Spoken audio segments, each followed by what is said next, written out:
पद्धतियों का विज्ञान।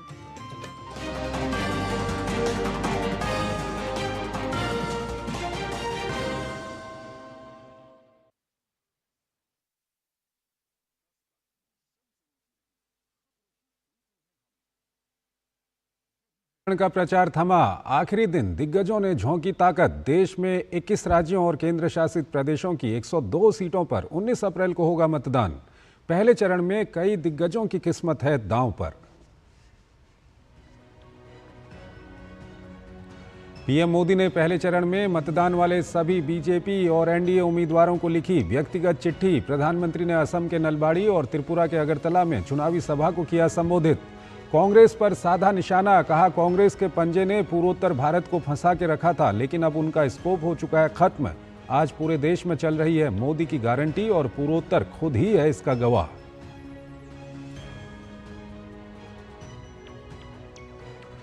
दूसरे चरण के लिए प्रचार ने पकड़ी रफ्तार। रक्षा मंत्री राजनाथ सिंह ने केरल के कासरगोड और बदाकरा संसदीय क्षेत्र में किया चुनाव प्रचार। राहुल गांधी ने कर्नाटक के मांड्या में की जनसभा। आरजेडी को बड़ा झटका, राष्ट्रीय उपाध्यक्ष देवेंद्र यादव ने छोड़ी पार्टी।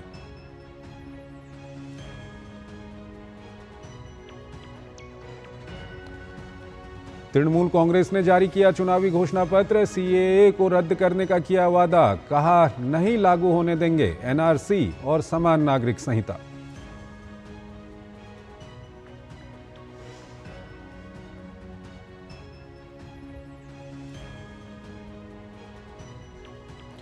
कांग्रेस नेता राहुल गांधी अपने एक झटके में हिंदुस्तान से गरीबी हटाने के चुनावी वादे से पीछे हटे। सपा मुखिया अखिलेश यादव के साथ संयुक्त प्रेस वार्ता में कहा, एक झटके में नहीं हटाई जा सकती गरीबी।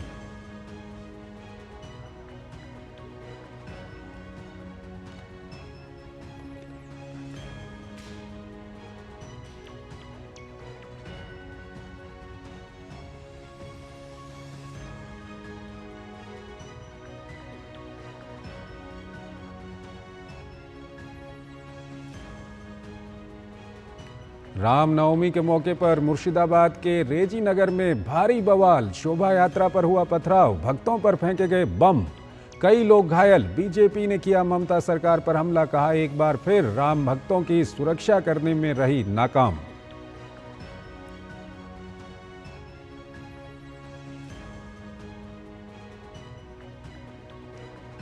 देश भर में धूमधाम से मनाई गई रामनवमी। अयोध्या के भव्य मंदिर में पहली रामनवमी पर सूर्य किरणों से श्री रामलला का हुआ सूर्य तिलक। पीएम मोदी ने चुनाव की व्यस्तता के बीच डीडी न्यूज पर किए दिव्य नजारों के दर्शन, देशवासियों को दी शुभकामना।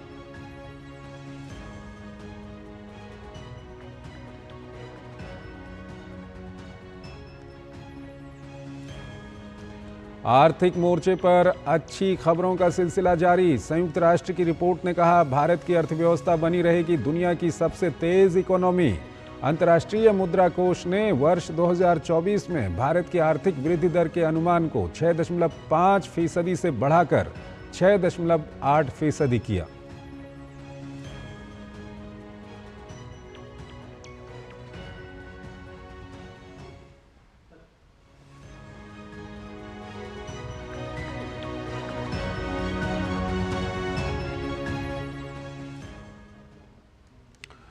नमस्कार, डीडी न्यूज में आपका स्वागत है। मैं हूं चंद्रशेखर जोशी और आइए सबसे पहले बात करते हैं 24 की चुनौती की।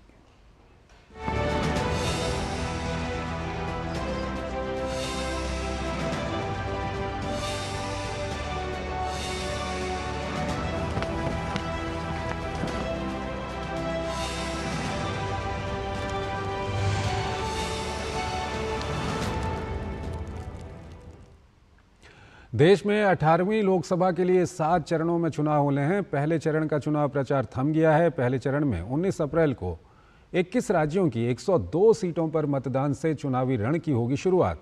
त्रिपुरा, मणिपुर और असम को छोड़ पूर्वोत्तर के अन्य 4 राज्यों में लोकसभा चुनाव 19 अप्रैल को संपन्न हो जाएंगे।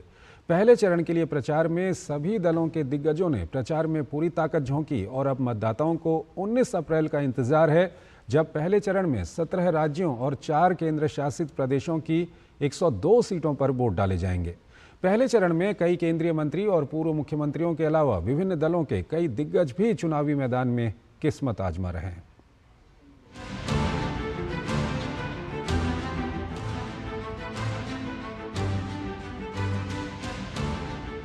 लोकसभा चुनाव के पहले चरण की 102 सीटों के लिए प्रचार का शोर थम गया। प्रधानमंत्री नरेंद्र मोदी और कांग्रेस महासचिव प्रियंका गांधी समेत सभी राजनीतिक दलों के नेताओं ने अंतिम दिन भी प्रचार में पूरी ताकत झोंकी। सभी दलों के उम्मीदवार अब घर घर जाकर जनसंपर्क के जरिए मतदाताओं को लुभाने की कोशिश में जुटे हैं।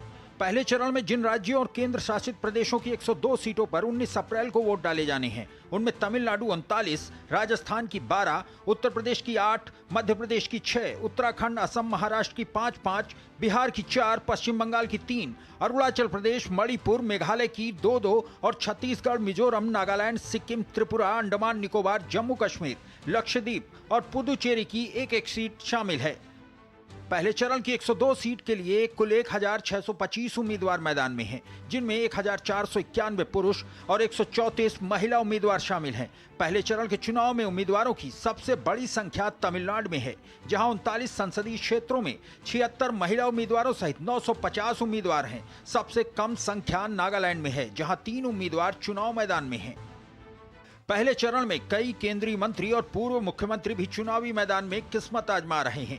इनमें नागपुर से केंद्रीय मंत्री नितिन गडकरी, अलवर से भूपेंद्र यादव, अरुणाचल पश्चिम सीट से किरेन रिजिजू के अलावा डिब्रूगढ़ से असम के पूर्व मुख्यमंत्री सर्बानंद सोनोवाल, बिहार के गया सीट से जीतन राम मांझी शामिल हैं। वहीं तेलंगाना की पूर्व राज्यपाल तमिलसाई सौंदरराजन भी चेन्नई दक्षिण से चुनाव मैदान में हैं। इनके अलावा बीजेपी प्रत्याशी के अन्नामलाई, डीएमके प्रत्याशी कनिमोझी और मध्य प्रदेश के पूर्व सीएम कमलनाथ के बेटे नकुलनाथ ऐसे बड़े नाम हैं जिनकी किस्मत पहले चरण के मतदान के साथ ही ईवीएम में बंद हो जाएगी। इस बार आम चुनाव कुल 7 चरणों में हो रहे हैं। आखिरी चरण का मतदान 1 जून को होगा और नतीजे 4 जून को आएंगे। जनादेश डेस्क, डीडी न्यूज।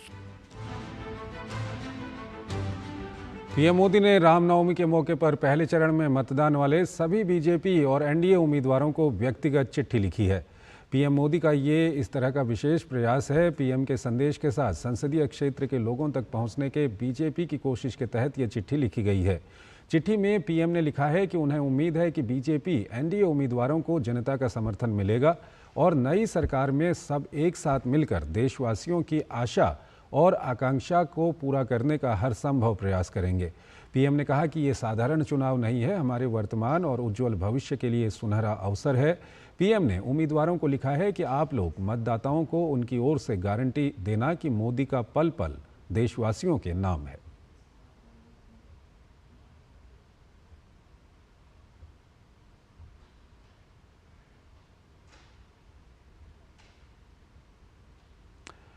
एक तरफ पहले चरण के लिए प्रचार का शोर जहां थम गया, वहीं दूसरे चरण के लिए प्रचार ने रफ्तार पकड़ ली है, तो तीसरे चरण के लिए नामांकन का काम जारी है।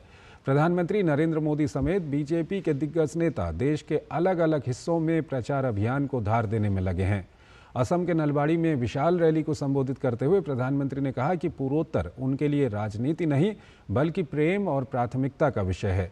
एक तरफ चुनाव प्रचार, पार्टी प्रवक्ता और नेता अलग अलग मुद्दों पर विपक्ष को घेरने में भी जुटे हुए हैं। 2014 में आशा, 2019 में विश्वास और 2024 में गारंटी लेकर आए प्रधानमंत्री नरेंद्र मोदी ने असम में चुनावी हुंकार भरी। नलबाड़ी में विशाल जनसभा को संबोधित करते हुए उन्होंने कहा कि आज पूरे देश में मोदी की गारंटी चल रही है और पूर्वोत्तर खुद ही इसका गवाह है। प्रधानमंत्री ने कहा कि जिस नॉर्थ ईस्ट को कांग्रेस ने सिर्फ समस्याएं दी थी, उसे बीजेपी ने संभावनाओं का स्रोत बना दिया है। प्रधानमंत्री ने कहा कि कांग्रेस के पंजे ने पूर्वोत्तर भारत को फंसा के रखा था, लेकिन अब उनका स्कोप खत्म हो चुका है। कांग्रेस पार्टी ने सियासी फायदों के लिए इस क्षेत्र को अपने में पंजे में फंसा कर रखा था।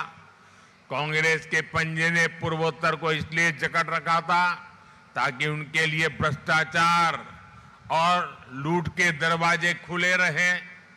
अब ये पंजा खुल गया है तो असम में सबका साथ सबका विकास का मंत्र लागू हुआ है। रक्षा मंत्री राजनाथ सिंह ने केरल के कासरगोड और वदाकरा संसदीय क्षेत्र में चुनाव प्रचार किया। इस मौके पर उन्होंने पीएम मोदी की गारंटी की बात करते हुए जम्मू कश्मीर से अनुच्छेद 370 हटाए जाने समेत मोदी सरकार की उपलब्धियों का जिक्र किया और जनता से एनडीए उम्मीदवार के पक्ष में मतदान करने की अपील भी की। 2014 में हमारा यह भारत इकोनॉमी की साइज में दुनिया में 11th पोजीशन पर खड़ा था। 2023 में ही हमारा भारत दुनिया की टॉप 5 कंट्रीज में आकर खड़ा हो गया है। 2047 आते आते हमारा यह भारत दुनिया की डेवलप्ड कंट्री के रूप में खड़ा हो जाए। इस बीच बीजेपी प्रवक्ता सुधांशु त्रिवेदी ने इंडी गठबंधन पर हमला बोला। सुधांशु त्रिवेदी ने कहा कि इंडी गठबंधन के नेता देश और सनातन संस्कृति को अपमानित करने से बाज नहीं आ रहे हैं। वहीं भाजपा के वरिष्ठ नेता केशव प्रसाद मौर्य ने राहुल गांधी और अखिलेश यादव पर निशाना साधते हुए कहा कि आज कांग्रेस और सपा दोनों आईसीयू में हैं। 5 शताब्दी के बाद भारत की सुप्त चेतना जागृत हुई है। उठे हुए हिंदुस्तान को रोकना इंडी गठबंधन के लिए असंभव। राहुल गांधी जी और श्री अखिलेश यादव जी की पार्टियों ने गठबंधन करके 2017 का विधानसभा इसी यूपी के अंदर लड़ा था। तब कांग्रेस भी सांस लेने की स्थिति में थी और समाजवादी पार्टी उस समय सत्ता में थी, लेकिन आज दोनों पार्टियां आईसीयू में पड़ी हुई हैं। इनके दावे या इनके द्वारा दिए गए बयान का अब इस लोकसभा चुनाव में कोई महत्व नहीं है। चुनाव प्रचार के साथ साथ ही तीसरे चरण के लिए नामांकन का काम भी जारी है। कर्नाटक के बेलगावी से भाजपा उम्मीदवार जगदीश शेट्टार ने पूर्व मुख्यमंत्री बीएस येदियुरप्पा की मौजूदगी में नामांकन दाखिल किया। नामांकन से पहले गोवा के मुख्यमंत्री प्रमोद सावंत ने भाजपा उम्मीदवार जगदीश शेट्टार के समर्थन में रोड शो भी किया। असम के नलबाड़ी से उर्मिलेश भट्ट के साथ टीडी न्यूज। एक तरफ बीजेपी और एनडीए मजबूती के साथ प्रचार में जुटे हैं, तो वहीं इंडी गठबंधन के दल भी चुनाव प्रचार में जुटे हुए हैं। इस बीच टीएमसी ने लोकसभा चुनाव के लिए अपना घोषणा पत्र जारी कर दिया। इसमें सीएए को रद्द करने जैसे वादे भी शामिल हैं।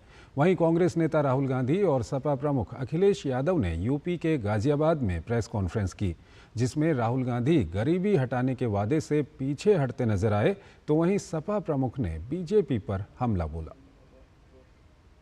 तृणमूल कांग्रेस ने कोलकाता के तृणमूल भवन में लोकसभा चुनाव के लिए चुनावी घोषणा पत्र जारी किया। इस घोषणा पत्र में 10 शपथ की बात कही गई है। टीएमसी के घोषणा पत्र को दीदीर शपथ पत्र, दीदी का शपथ पत्र नाम दिया गया है। टीएमसी घोषणा पत्र में सीएए को रद्द करने और एनआरसी को समाप्त करने का वादा किया गया है। टीएमसी के घोषणा पत्र में राशन समेत कल्याणकारी योजनाओं का वादा भी किया गया है।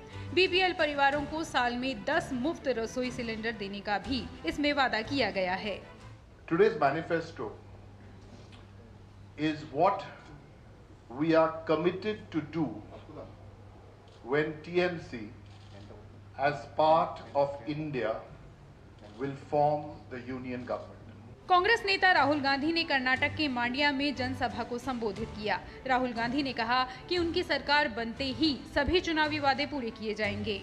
हालांकि राहुल गांधी गाजियाबाद में एक संवाददाता सम्मेलन के दौरान एक झटके में हिंदुस्तान से गरीबी हटाने के वादे से पीछे हटते नजर आए। उन्होंने कहा कि गरीबी पर केवल गहरी चोट पहुंचाई जा सकती है। गरीबी को एक झटके में मिटाने की बात की।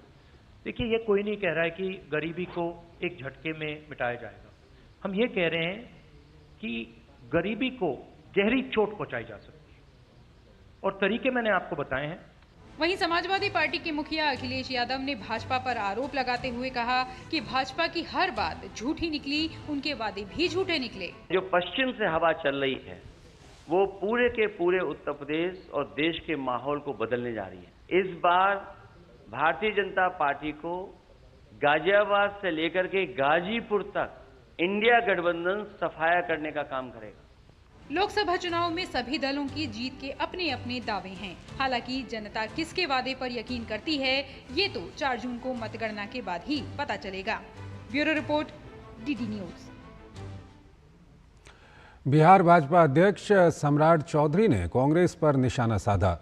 सम्राट चौधरी ने कहा कि भारतीय जनता पार्टी 400 का आंकड़ा पार करेगी। उन्होंने बिहार की सभी लोकसभा सीटों पर एनडीए की जीत का दावा किया। कांग्रेस पार्टी के लोग तो स्वयं कहते थे कि मैं 100 रुपया भेजता हूं, 15 रुपया पहुंचता है, तो वो खुद ही अपराध कबूलते थे कि हमारे लोग भ्रष्टाचारी, हमारा तंत्र ही भ्रष्टाचारी। 400 पार, बिहार में 40 की 40 सीट। बिहार में राष्ट्रीय जनता दल के प्रदेश अध्यक्ष जगदानंद सिंह ने परिवारवाद और भ्रष्टाचार जैसे ज्वलंत मुद्दों पर डीडी न्यूज़ के साथ खास बातचीत में तेजस्वी यादव की जमकर सराहना की और कहा कि भारतीय जनता पार्टी उनसे घबरा गई है। जगदानंद सिंह से खास बातचीत की हमारे संवाददाता राजेश राज ने। चुनाव चाहे कोई भी हो, लेकिन बिहार हमेशा सुर्खियां बटोरता है अपने क्रियाकलाप के जरिए, और राजनीतिक जो यहाँ पर तूफान है वो हमेशा मचता रहता है। और अभी हम लोकसभा चुनाव कवर करने के लिए पटना में मौजूद हैं। हमारे साथ बिहार प्रदेश राष्ट्रीय जनता दल के अध्यक्ष जगदानंद सिंह हैं। आप प्रदेश अध्यक्ष हैं आरजेडी के। कितना स्पेस दिखाई पड़ रहा है प्रदेश की सियासत में? चूंकि पिछली बार राष्ट्रीय जनता दल 0 पर सिमट गई थी, इस बार कितना स्पेस आपको दिखाई पड़ रहा है? असल में आप लोग 19 को देखते हैं लेकिन 2020 को भूल जाते हैं। 1 साल बाद की आए परिवर्तन पर आज बिहार खड़ा है।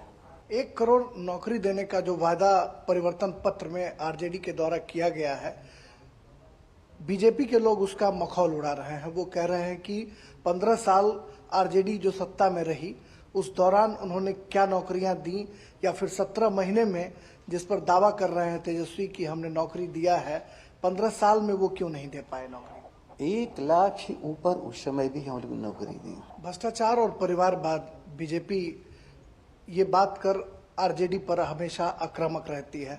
अब तेजस्वी यादव भी परिवारवाद की बात कर विपक्ष को, जो सत्ता रूलिंग पार्टी है, उसको घेरने का काम कर रहे हैं। तो क्या लगता है कि ये परिवारवाद वर्सेस परिवारवाद हो रहा है? संविधान में क्या रोक लगी है क्या इस पर? व्यक्ति में यदि मेरिट हो तो वह किसी एक अपने पुरखे को बड़ी जगह राजनीति में रहने के चलते उसका डिमेरिट में बदल जाएगा, यह याद रखिए। और केवल परिवार में जन्म लेने से लिए पद नहीं मिल जाता, जनता के आदेश को लेना पड़ता है। जनता का जब तक विश्वास नहीं है तब तक इस कुर्सी पर कोई नहीं बैठता। अनेकों लोग परिवार के नाम पर आए और चले गए। तेजस्वी को उस स्केल से मत नापें। लोग भूल जा रहे हैं कि तेजस्वी पूरे बिहार के लोगों को अपना परिवार बना लिया है। राष्ट्रीय जनता दल के प्रदेश अध्यक्ष जगदानंद सिंह, जिनका साफ तौर पर मानना है कि 34 साल के एक नौजवान के लिए पूरे भारतीय जनता पार्टी के तंत्र को काउंटर करना पड़ता है, यही हमारी सबसे बड़ी कामयाबी है। और लोग 2019 का चुनाव परिणाम न देखें, 2020 के बिहार विधानसभा चुनाव के नतीजों का आकलन कर 2024 की बात करें। कैमरामैन ललित के साथ पटना से मैं राजेश राज, डीडी न्यूज़ के लिए। लोकसभा चुनाव के पहले और दूसरे चरण के लिए प्रचार जोरों पर है। इस बीच कांग्रेस ने ईवीएम पर फिर से सवाल खड़े किए हैं। कांग्रेस नेता प्रियंका गांधी वाड्रा ने कहा कि अगर ईवीएम में कोई गड़बड़ी न हो तो भाजपा 180 से ज़्यादा सीटें नहीं जीत सकती।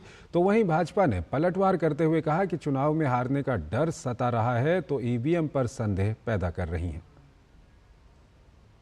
पहले चरण और दूसरे चरण का चुनाव प्रचार जोरों पर है। इस बीच कांग्रेस लगातार ईवीएम में गड़बड़ी को लेकर सवाल उठा रही है। हालांकि इस मुद्दे पर सुप्रीम कोर्ट में भी सुनवाई चल रही है। ईवीएम से हुए 2004 और 2009 के चुनाव में जीतने वाली कांग्रेस के लिए 2014 और 2019 में लोकसभा चुनाव में हुई हार के बाद ईवीएम सवाल के घेरे में आ गई है। कांग्रेस नेता प्रियंका गांधी वाड्रा ने फिर से ईवीएम पर सवाल उठाते हुए दावा किया है कि ईवीएम में कोई गड़बड़ न हो तो भाजपा 180 से ज्यादा सीटें नहीं ले सकती। हालांकि भाजपा का कहना है कि इंडी गठबंधन तेलंगाना, पंजाब और दिल्ली में चुनाव जीतता है तो ईवीएम ठीक है, लेकिन जब उन्हें चुनाव हारने का डर सताता है तो ईवीएम पर संदेह पैदा करते हैं। हम इतना कह सकते हैं कि अगर इस देश में आज के दिन ऐसा चुनाव हो जिसमें कोई गड़बड़ी नहीं हो, जिसमें ईवीएम में कोई गड़बड़ी नहीं है, तो मैं दावे के साथ कह सकती हूँ ये 180 से ज्यादा सीट नहीं ले सकते। The India Alliance has done what it does best, that is to attack the constitutional authorities of this country. If the same India Alliance leaders, they win an election in Telangana, EVM is fine. They win election in Punjab, EVM is fine. If they win election in Delhi, EVM is fine. But when they lose election, or when they know that this time people have taken the sankalp of ab ki baar Modi ji ko 400 par, NDA 400 par, then they try to even raise doubts on the constitutional bodies, authorities, and even on the Janata itself. And therefore EVM तो बहाना है, प्रियंका जी को, राहुल को हार से बचाना है। Supreme court ने ईवीएम, वीवीपैट जैसे एक मामले की सुनवाई के दौरान बैलेट बॉक्स के दौर में लौटने के विकल्प को खारिज कर दिया है। जस्टिस संजीव खन्ना और जस्टिस दीपांकर दत्ता की पीठ सभी वीवीपैट पर्चियों को गिनने से जुड़ी याचिका की सुनवाई कर रही है। मंगलवार को सुनवाई के दौरान सुप्रीम कोर्ट ने कहा कि अब मतपेटियों वाले समय में वापस नहीं जाया जा सकता। अदालत ने बैलेट बॉक्स के दौर में होने वाली धांधलियों की ओर भी इशारा किया। सुनवाई के दौरान सुप्रीम कोर्ट ने याचिकाकर्ताओं द्वारा पश्चिमी देशों के उदाहरण को भी स्वीकार करने से इनकार कर दिया। अदालत ने भारत जैसे विशाल देश की बेहद व्यापक निर्वाचन प्रक्रिया की तुलना अन्य देशों से किए जाने को खारिज कर दिया। ईवीएम पर सुप्रीम कोर्ट में अगली सुनवाई गुरुवार यानी 18 अप्रैल को भी जारी रहेगी। विकास सारथी की रिपोर्ट, डीडी न्यूज। कर्नाटक की बेंगलुरु ग्रामीण लोकसभा सीट पर इस बार बेहद दिलचस्प मुकाबला है। यहां दो ऐसे नेताओं के परिवार आमने सामने हैं जिनका कर्नाटक की राजनीति में काफ़ी रसूख है। पूर्व प्रधानमंत्री एच.डी. देवेगौड़ा के दामाद और प्रसिद्ध हृदय रोग विशेषज्ञ डॉक्टर C.N. मंजुनाथ यहां एनडीए के उम्मीदवार हैं, जबकि उप मुख्यमंत्री D.K. शिवकुमार के भाई D.K. सुरेश कांग्रेस से चुनाव लड़ रहे हैं। क्या है इस सीट का राजनीतिक गणित, ये बता रही हैं हमारी संवाददाता आयशा खानम। बेंगलुरु ग्रामीण सीट का गठन परिसीमन के बाद किया गया था और इसमें 8 विधानसभा क्षेत्र कुनिगल, आनेकल, मागडी, रामनगरम, कनकपुरा, चन्नपटना और राजाराजेश्वरी नगर शामिल हैं। D.K. सुरेश कांग्रेस के एकमात्र सांसद हैं जिन्होंने 2019 में कांग्रेस के लिए ये लोकसभा सीट जीती थी। बीजेपी जेडीएस गठबंधन का लक्ष्य अब D.K. बंधुओं से ये सीट वापस छीनना है, क्योंकि ये सीट पहले कुमारस्वामी और उनके पिता देवेगौड़ा के पास थी। इसीलिए पार्टी ने देवेगौड़ा के दामाद प्रसिद्ध और लोकप्रिय हृदय रोग विशेषज्ञ डॉक्टर C.N. मंजुनाथ को मैदान में उतारा है। इस निर्वाचन क्षेत्र में वकीलिगाओं की बड़ी संख्या है और दोनों पक्ष उन्हें लुभाने की कोशिश कर रहे हैं। कांग्रेस गारंटी योजनाओं पर भरोसा कर रही है, जबकि भाजपा मोदी लहर और डॉक्टर मंजुनाथ की स्वच्छ छवि पर भरोसा कर रही है।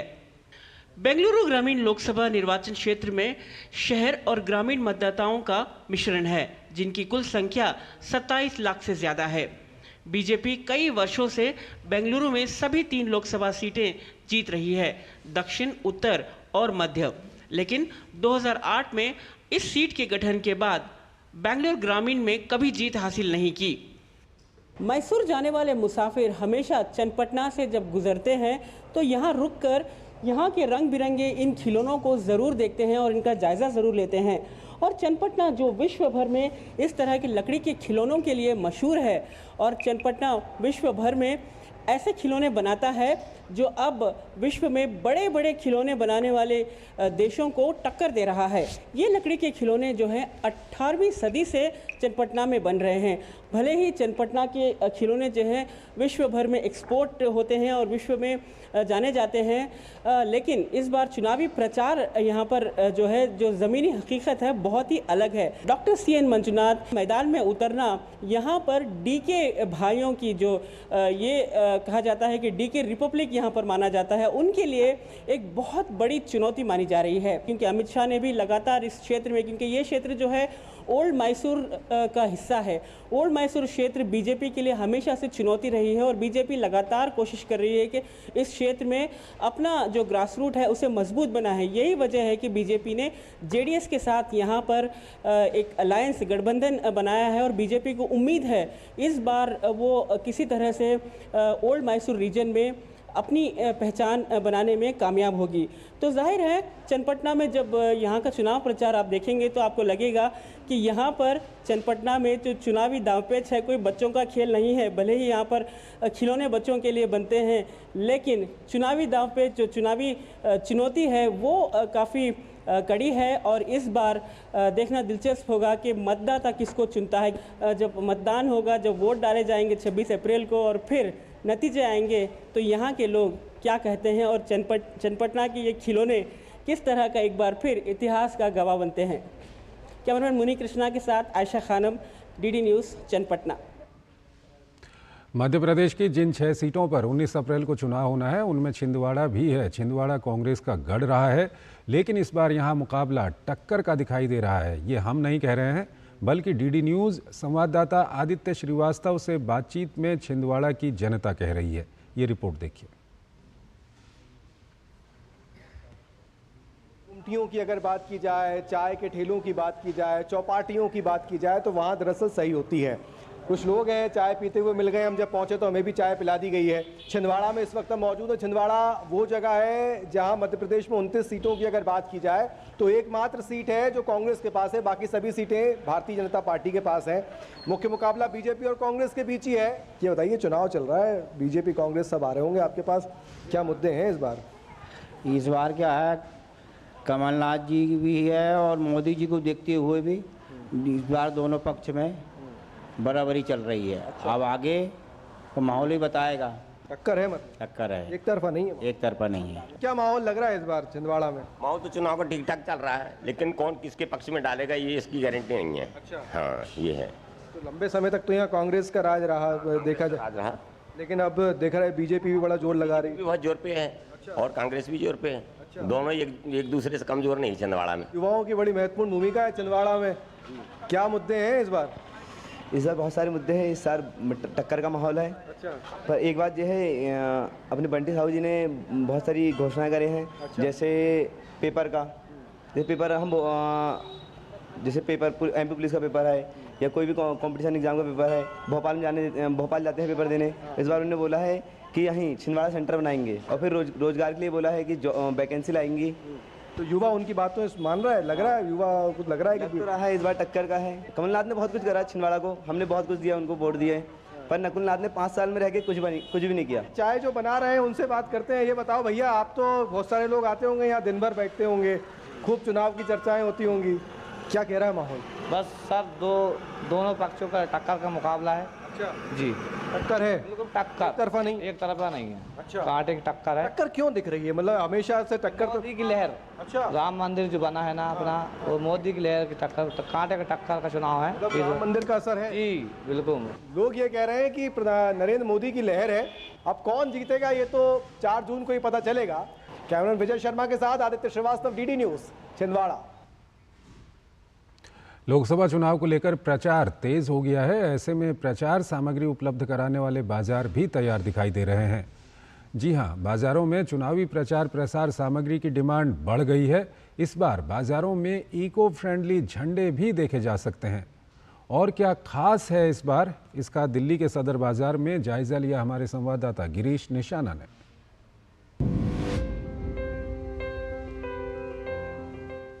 लोकसभा चुनाव को लेकर बाजारों में झंडे, बैनर, पोस्टरों की मांग बढ़ गई है।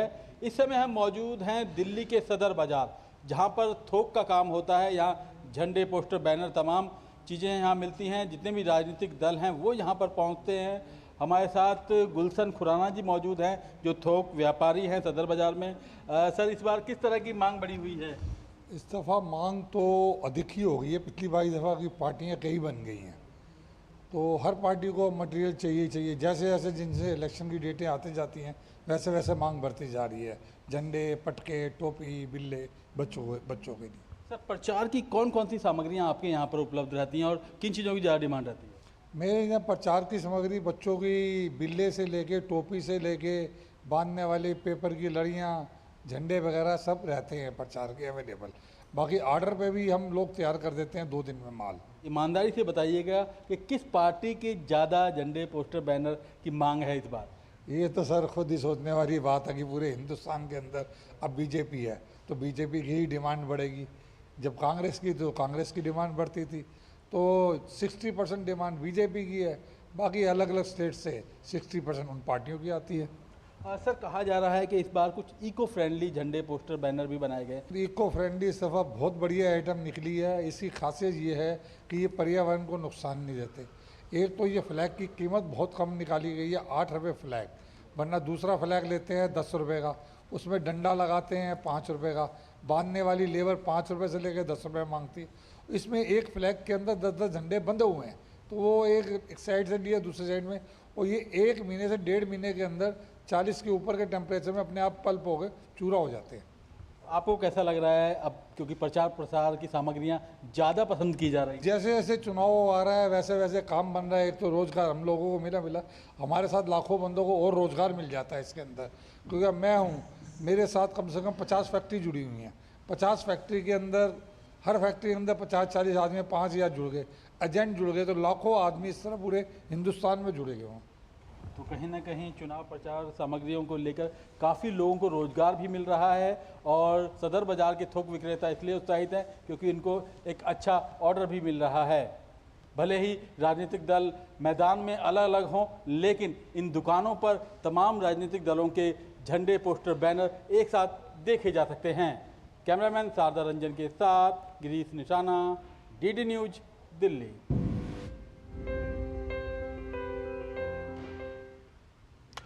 लोकसभा चुनाव में आदर्श आचार संहिता को पूरी तरह लागू करने के लिए चुनाव आयोग लगातार सक्रिय है। सूत्रों के अनुसार चुनाव आयोग ने पश्चिम बंगाल के राज्यपाल CV आनंद बोस को कूच बिहार का दौरा करने से रोक दिया है। 18 से 19 अप्रैल को राज्यपाल का दौरा प्रस्तावित था, लेकिन चुनाव आयोग ने इस पर रोक लगा दी। पहले चरण के मतदान से पहले साइलेंस पीरियड को देखते हुए ये फैसला किया गया है। सूत्रों के अनुसार इस दौरे की तुरंत कोई ज़रूरत नहीं है और इससे चुनाव में लगे अधिकारियों का कामकाज बाधित हो सकता है। तमिलनाडु का मतदान प्रतिशत देश के औसत मतदान प्रतिशत से हमेशा अधिक रहा है। ऐसे में राज्य के मुख्य निर्वाचन अधिकारी सत्यव्रत साहू ने चुनावों से जुड़ी चुनौतियों के बारे में बताया। 19 अप्रैल को तमिलनाडु की सभी 39 सीटों पर एक साथ चुनाव होगा। इस मौके पर तमिलनाडु के CEO से खास बातचीत की DD न्यूज़ के संवाददाता ऋषि कुमार ने। जिस तरीके से चुनाव आपके यहाँ राज्य में एक ही चरण में हो रहे हैं, ये आपके लिए एडवांटेज है, तो साथ साथ कुछ चैलेंजेस भी होंगे, क्या मानते हैं? दोनों ही हैं। एडवांटेज ये है कि law and order point of view से हमारे स्टेट में उतना जनरली पहले भी नहीं हुआ है, तो मैनेज सब अच्छे से होता है लॉ एंड ऑर्डर। और दूसरा आप पूछ सकते हैं चैलेंजेस है कि शॉर्ट टाइम में सब कुछ मोबिलाइज करके करना पड़ता है। राज्य में हमने देखा है, पिछली बार के खास तौर से चुनाव में देखा था कि मनी पावर ज़्यादा देखी गई थी, काफ़ी ज़्यादा तादाद में कैश भी सीजर हुआ था। इस बार किस तरीके के चैलेंजेस हैं? उसके लिए स्पेशल एक्सपेंडिचर ऑब्जर्वर ज़्यादा नंबर हमारे स्टेट में आते हैं। इस बार क्या क्या, किस तरीके से आपने टेक्नोलॉजी के जरिए लोगों को सहूलियतें दी हैं और इस इलेक्शन को स्मूथ किया है? CVGIL ऐप जो आपने जिक्र किया, ये काफ़ी हद तक हमारे स्टेट में करीब करीब 4000 पिटीशन इसके थ्रू आए हैं, और उसमें से 90% हम विद इन 100 मिनट का जो ये है उसमें हम एप्लीकेबल करके उसको एक्शन लिए हैं। टारगेट क्या है इलेक्शन कमीशन का, मतलब आपके यहाँ राज्य में कि पिछली बार जो वोटर टर्नआउट था उससे कितना आगे जाएंगे? हम बहुत सारे स्टेप्स लिए हैं, जैसे कि इलेक्ट्रल रोल में, अगर जैसे हेल्थ ऑफ इलेक्ट्रल रोल इसको बोलते हैं, कि इंक्लूजन अच्छा होना चाहिए। उसी समय में जो डेड, शिफ्टेड, एब्सेंट उस टाइप के जो वोटर्स हैं उनका नाम भी उसमें हटना चाहिए। उसके लिए पिछले 2-3 साल से हम बहुत सारे स्टेप लिए हैं। तमिलनाडु में जो युवाओं की जो संख्या है एज ए वोटर वो बढ़ी है, और इसमें इस बार की जो डेमोक्रेटिक वैल्यूज़ कहती हैं कि अगर युवा साथ में आते हैं तो निश्चित तौर से हमारे लोकतंत्र को मजबूती मिलेगी। देखना होगा कि तमिलनाडु अपना रिकॉर्ड क्या पिछली बार से वोटर टर्नआउट के मामले में तोड़ पाएगा। कैमरामैन भीम के साथ ऋषि कुमार, DD न्यूज़, चेन्नई। पश्चिम बंगाल के मुर्शिदाबाद में रामनवमी की शोभा यात्रा पर पथराव के बाद स्थिति तनावपूर्ण है। आरोप है कि रेजी नगर में एक शोभा यात्रा पर पत्थरबाजी की गई। भाजपा ने इस घटना को लेकर राज्य की ममता सरकार पर निशाना साधा है। भाजपा नेता अमित मालवीय ने सोशल मीडिया प्लेटफॉर्म X पर लिखा कि ममता बनर्जी रामनवमी शोभा यात्रा को सुरक्षा देने में एक बार फिर नाकाम रहीं। एक बार फिर हिंदू श्रद्धालुओं को निशाना बनाया गया है। अमित मालवीय ने कहा कि ममता के भड़काऊ भाषण इस हमले के लिए जिम्मेदार हैं। उन्होंने चुनाव आयोग से अपील की कि ममता की बयानबाजी का संज्ञान लिया जाए। ममता की इस बयानबाजी से हिंदुओं को हिंसा का शिकार होना पड़ रहा है। और एक बार पश्चिम बंगाल में रामनवमी के शोभा यात्रा पर पत्थर और बम फेंका गया है। पश्चिम बंगाल के मुर्शिदाबाद के जिले में जहां हिंदू माइनॉरिटी है, उसी जगह पर ये घटना घटी है। बहुत सारे राम भक्त बुरी तरह से इंजर्ड हुआ है। इससे पता चलता है कि हमारे पश्चिम बंगाल की ममता की सरकार राम भक्त को सुरक्षा देने में नाकामयाब रहा। लोकसभा चुनाव के पहले चरण की वोटिंग से पहले छत्तीसगढ़ के नक्सल प्रभावित कांकेर जिले में सुरक्षा बलों ने मुठभेड़ में 29 नक्सलियों को मार गिराया। इनमें 2 इनामी टॉप नक्सली कमांडर शंकर राव और ललिता शामिल हैं। नक्सलियों के खिलाफ ऐसी सफलता के लिए गृह मंत्री अमित शाह ने छत्तीसगढ़ सरकार और पुलिस की जमकर सराहना की। छत्तीसगढ़ के कांकेर जिले के छोटे बेटिया थाना क्षेत्र में माड़ इलाके में सुरक्षा बलों और नक्सलियों के बीच 16 अप्रैल को करीब 5 घंटे तक भीषण मुठभेड़ हुई। इस मुठभेड़ में डीआरजी और बीएसएफ के जवानों ने नक्सलियों के ठिकानों में घुसकर उनके 29 सदस्यों को मार गिराया। इनमें 15 महिला नक्सली शामिल है। इस मुठभेड़ में नक्सली कमांडर शंकर राव भी मारा गया, जिस पर 25 लाख रुपयों का इनाम था। वहीं मारी गई महिला नक्सलियों में 2 महिला नक्सली ललिता और मांडवी पर भी 25-25 लाख रुपयों का इनाम था। शंकर राव, ललिता और मांडवी डीवीसी रैंक के लीडर थे। अभी तक 29 माओवादी की डेड बॉडी रिकवर किए थे। उनमें से 15 महिला माओवादी और 14 जो पुरुष माओवादी की डेड बॉडी है, उनका शिनाख्ती कार्रवाई की जा रही है। प्राथमिक तौर पर 2 डीवीसी मेंबर्स है, जिससे शंकर एवं ललिता का जानकारी प्राप्त हुआ है। जैसा परिस्थिति आगे निर्मित होगा उस हिसाब से अन्य जैसा आइडेंटिफिकेशन और जो वेपन्स का भी जो कुल मिलाकर एक AK-47, एक इंसास, 2 SLR और 3 काफ़ी बड़ी संख्या में कार्बाइन 9mm इस प्रकार के हथियार भी रेगुलर जो ग्रेनेड वेपन्स भी मिला है। जैसे ही हम लोग घटनास्थल पर पहुंचे, वहां नक्सलियों को पुलिस के आने की सूचना पहले लग गई और सूचना लगने के बाद उनके द्वारा फायरिंग किया गया और हमारे द्वारा आत्मसमर्पण के लिए बोला गया, लेकिन लगातार नक्सली फायरिंग करते रहे। तब आत्मसुरक्षा पुलिस पार्टी और सुरक्षा बलों के द्वारा काउंटर फायरिंग किया गया और फायरिंग करीब 4 घंटे तक चली। 4 घंटे चलने के बाद जब घटनास्थल का सर्च किए तो 29 नक्सलियों का डेड बॉडी मिला। घटनास्थल से बड़ी संख्या में आधुनिक rifle, 7 AK-47 rifle, 3 LMG, SLR, carbine, 303 rifle सहित कई नक्सली सामान बरामद किया गया है। नक्सलियों के पास से जो सामान अभी आपने डिस्प्ले में देखा है, ऑटोमेटिक वेपन्स मिले हैं और 303 मिली है, भरमार मिले हैं, BGL मिले हैं। ये काफ़ी बड़ा जखीरा में मिला है यहाँ पर नक्सलियों का। BSF की 94 बटालियन की टीम थी और साथ में कोऑर्डिनेशन में DRG की टीम थी। हम लोगों ने मिलकर ये ऑपरेशन किया है। गृह मंत्री अमित शाह ने नक्सलियों के खिलाफ अभियान के लिए छत्तीसगढ़ सरकार और पुलिस की भूमिका की प्रशंसा की। छत्तीसगढ़ में सुरक्षा बलों को बड़ी सफलता प्राप्त हुई है। मोदी जी जब से प्रधानमंत्री बने तब से नक्सलवाद और आतंकवाद के खिलाफ एक सातत्यपूर्ण अभियान भारतीय जनता पार्टी की सरकार ने चलाया है और छत्तीसगढ़ में भारतीय जनता पार्टी की सरकार बनने के बाद वो अभियान में और गति आई। इस साल जनवरी से अब तक 72 नक्सल आतंकी ढेर किए जा चुके हैं। 150 से ज्यादा आतंकी और उनके सहयोगी गिरफ्तार किए गए हैं। 200 से ज्यादा नक्सली इस साल आत्मसमर्पण करके मुख्य धारा में शामिल हो चुके हैं। 19 अप्रैल को लोकसभा चुनाव के लिए पहले चरण का मतदान होना है। ऐसे में चुनाव से पहले छत्तीसगढ़ में सुरक्षा बलों ने नक्सल विरोधी अभियान तेज कर दिया है।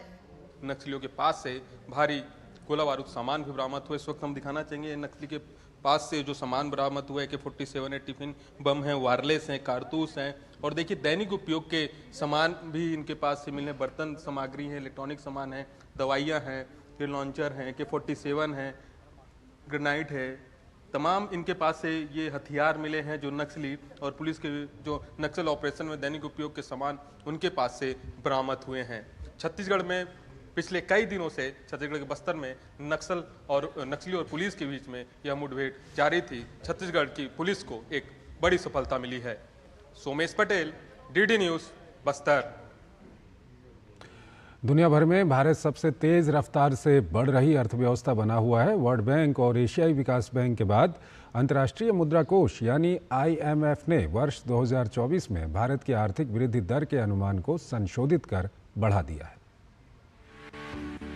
विश्व में ध्रुव तारे की जैसे चमक रही भारत की अर्थव्यवस्था के लिए एक और अच्छी खबर सामने आई है। दरअसल मूडीज के बाद अंतर्राष्ट्रीय मुद्रा कोष यानी IMF ने वर्ष 2024 में भारत की आर्थिक वृद्धि दर के अनुमान को 6.5% से बढ़ाकर 6.8% कर दिया है। अंतर्राष्ट्रीय मुद्रा कोष ने विश्व आर्थिक परिदृश्य के नवीनतम संस्करण में कहा कि भारत की आर्थिक वृद्धि दर वर्ष 2024 में 6.8% रहने का अनुमान है, जबकि IMF ने अपनी जनवरी की रिपोर्ट में 2024 के लिए GDP वृद्धि दर 6.5% रहने का अनुमान जताया था। इसी अवधि में चीन की वृद्धि दर 4.6% रहने का अनुमान जताया है। IMF ने अपनी रिपोर्ट में कहा है कि इस तरह भारत दुनिया की सबसे तेज रफ्तार से बढ़ रही अर्थव्यवस्था बना हुआ है, जबकि IMF ने 2025 में भारत की आर्थिक वृद्धि दर 6.5% रहने का अनुमान जताया है। इसके अलावा रिपोर्ट के मुताबिक वैश्विक आर्थिक वृद्धि दर वर्ष 2024 और वर्ष 2025 में भी पुरानी रफ्तार से जारी रहने का अनुमान है। वर्ष 2023 में अनुमानित वैश्विक दर 3.2% रही है। अंतर्राष्ट्रीय मुद्रा कोष के कार्यकारी निदेशक कृष्णमूर्ति वी सुब्रमण्यम ने कहा है कि भारत निकट भविष्य में पूरे विश्व के लिए विकास का चालक बना रहेगा। India will continue to be the driver for global growth in the foreseeable future. Maximum sort of contributor to global growth. I expect growth for India to be consistently above 7% in this decade. You would recall back in September 2021 when I was with the government as well, actually I predicted that India will emerging out of COVID will have 7% plus growth. So I continue to maintain that assessment. वहीं संयुक्त राष्ट्र व्यापार और विकास सम्मेलन यानी अंकटैड की report में कहा गया है कि बहुराष्ट्रीय कंपनियां भारत में अपनी विनिर्माण प्रक्रियाओं का विस्तार कर रही हैं, जिसका भारतीय निर्यात पर भी सकारात्मक प्रभाव पड़ेगा। रिपोर्ट में यह भी कहा गया है कि 2023 में भारतीय अर्थव्यवस्था का विस्तार एक मजबूत सार्वजनिक निवेश कार्यक्रम के साथ साथ बढ़ते सेवा क्षेत्र पर आधारित था। उपयोगकर्ता सेवाओं के लिए मजबूत स्थानीय मांग और देश की व्यावसायिक सेवाओं के लिए बढ़ती बाहरी मांग से इसे लाभ हुआ है।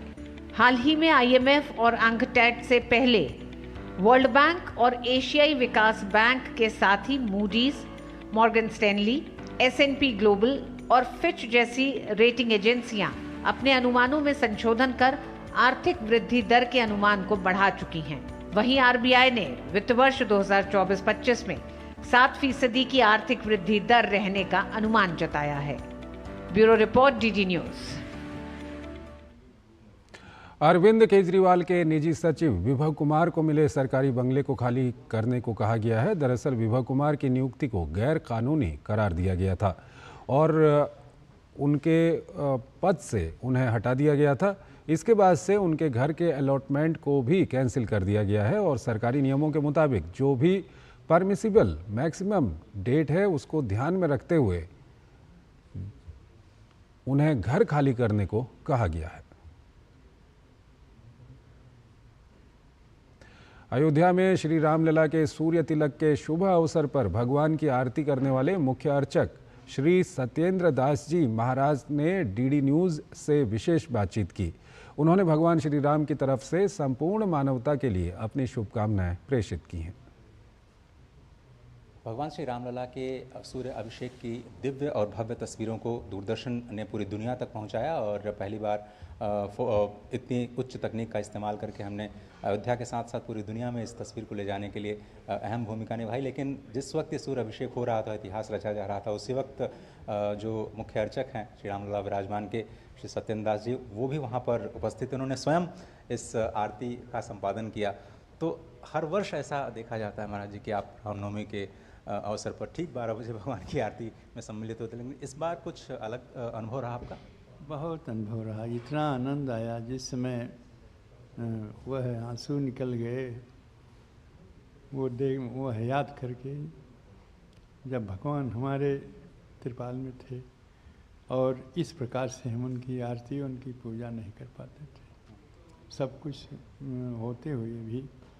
लेकिन जैसे आज की जो भगवान राम के जन्मोत्सव की जो दिव्य झांकी और दिव्य आरती हुई, वो अपने आप में अद्भुत है, बहुत ही विलक्षण है। क्योंकि एक तो भव्य मंदिर बन गया, उसमें भगवान रामलला विराजमान हो गए और उसमें जो सूर्य की ज्योति उनके लीलार पर दिखाई दिया, वो भी अपने आप में अद्भुत रहा।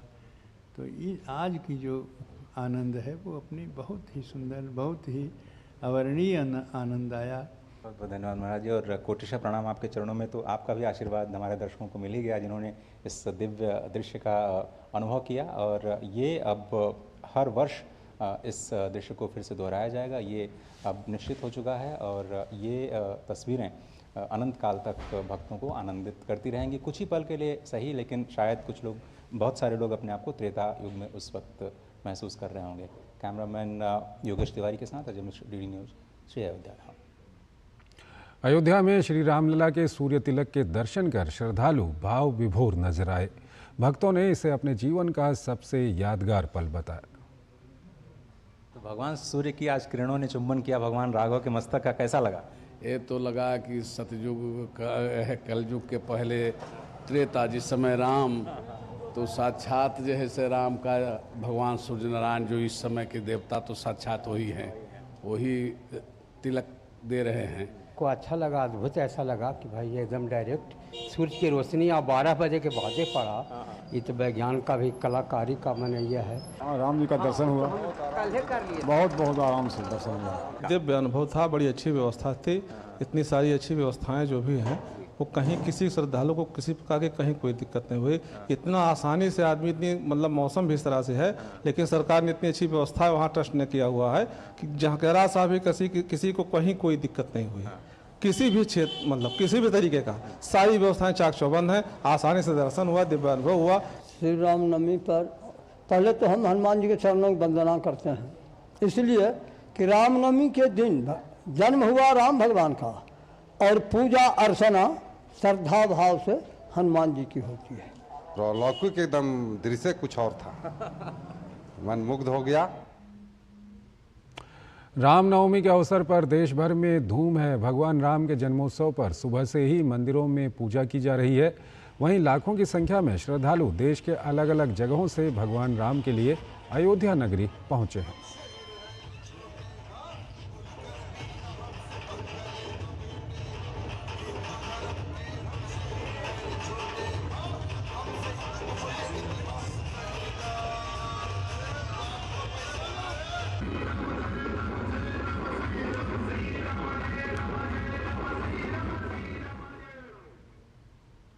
रामनवमी के मौके पर सुरुचि प्रकाशन के बैनर तले पुस्तक विमोचन कार्यक्रम का आयोजन किया गया। इस दौरान अरुण आनंद द्वारा लिखित पुस्तक राम जन्मभूमि, कैसे हिंदुओं ने 500 सालों के संघर्ष के बाद इस युद्ध को जीता, और लेखक डॉक्टर अनिल कुमार वार्ष्णेय द्वारा लिखित राम जन्मभूमि कॉमिक का विमोचन किया गया। कार्यक्रम के मुख्य वक्ता के तौर पर राष्ट्रीय स्वयंसेवक संघ के अखिल भारतीय प्रचार प्रमुख सुनील आम्बेकर ने समारोह को संबोधित करते हुए कहा कि जो समाज अपने अस्तित्व के लिए, अपने अधिकारों के लिए नहीं लड़ता, वो समाज समाप्त हो जाता है। उन्होंने कहा कि राम मंदिर के संघर्ष की यात्रा के बारे में ज़्यादा से ज़्यादा लोगों को तथ्यात्मक प्रमाण के जरिए जागरूक करने की आवश्यकता है। वहीं आध्यात्मिक गुरु श्री अनीश ने कार्यक्रम को संबोधित करते हुए कहा कि हमारे देश में राम जन्मभूमि संघर्ष में राम के होने के प्रमाण मांगे गए। ये प्रमाण पुराणों के माध्यम से मूल्यों पर आधारित है। इन पुस्तकों के जरिए समाज को वास्तविकता पता चलेगी। मुझे लगता है कि ये बातें बहुत डिटेल में लोगों को कम्युनिकेट होनी चाहिए। संघर्ष अभी कोई एक पॉलिटिकल संघर्ष हुआ ऐसा लोगों को लगता है, किसी एक संस्था ने, किसी एक लोगों ने अपने सत्ता के लिए संघर्ष किया, ऐसे कई लोगों को कम्युनिकेट है ऐसा। ये अभी अभी की बात है। उनको मालूम होना चाहिए कि ये संघर्ष आपके, मेरे, सबके दादा परदादा, दादी परदादी सबने किया है। हम सब उसकी लिगेसी है हमारे पास 500 वर्षों की, और केवल अयोध्या की नहीं, ऐसे जितने भी श्रद्धा के स्थान हैं उन सब के लिए ऐसे संघर्ष की कहानी है। जहां अस्तित्व का प्रश्न है, अस्मिता का प्रश्न है, अपने पहचान का प्रश्न है, वहां संघर्ष करना चाहिए। वहां जो संघर्ष नहीं करते वो समाज कमजोर रहता है और वो मिट भी जाता है, तो इसलिए वो संघर्ष करना चाहिए। और आइए अब नजर डालते हैं देश की कुछ और महत्वपूर्ण खबरों पर फटाफट अंदाज में। सीमा पर लड़ाई लड़ने से लेकर बचाव अभियान चलाने तक भारतीय सशस्त्र सेनाएं हमेशा से देश की सेवा में सक्रिय रहती हैं। ऐसी ही एक आपात स्थिति में भारतीय वायुसेना का AN-32 ट्रांसपोर्ट विमान आम नागरिकों की मदद के लिए आगे आया है। इस विमान से तत्काल चिकित्सा की जरूरत वाले 2 मरीजों को कारगिल से श्रीनगर पहुँचाया गया। तत्काल चिकित्सा सहायता के लिए स्थानीय नागरिक प्रशासन के माध्यम से भारतीय वायुसेना से सहायता मांगी गई थी। इंडियन कोस्ट गार्ड ने मुंबई में मछुआरों की एक नाव को पकड़ा है। नाविकों के पास समुद्र में मछली पकड़ने की इजाजत नहीं थी। कोस्ट गार्ड ने मछुआरों के पास से 11,46,000 रुपए भी बरामद किए हैं। गुजरात के खेड़ा जिले में भीषण सड़क हादसा हो गया। अहमदाबाद वडोदरा एक्सप्रेसवे पर ट्रक और कार में भीषण टक्कर होने से 10 लोगों की मौत हो गई है। मौके पर पहुंचे पुलिस अधिकारियों ने जानकारी साझा की है। दिल्ली के सीएम अरविंद केजरीवाल के निजी सचिव विभव कुमार को सरकारी बंगले को खाली करने को कहा गया है। दरअसल विभव कुमार की नियुक्ति को गैर कानूनी करार दिया गया था और उन्हें पद से हटा दिया गया था। इसके बाद से उनके घर के अलॉटमेंट को भी कैंसिल कर दिया गया है। तो इस बुलेटिन में फिलहाल इतना ही। आप बने रहिए DD न्यूज के साथ। नमस्कार।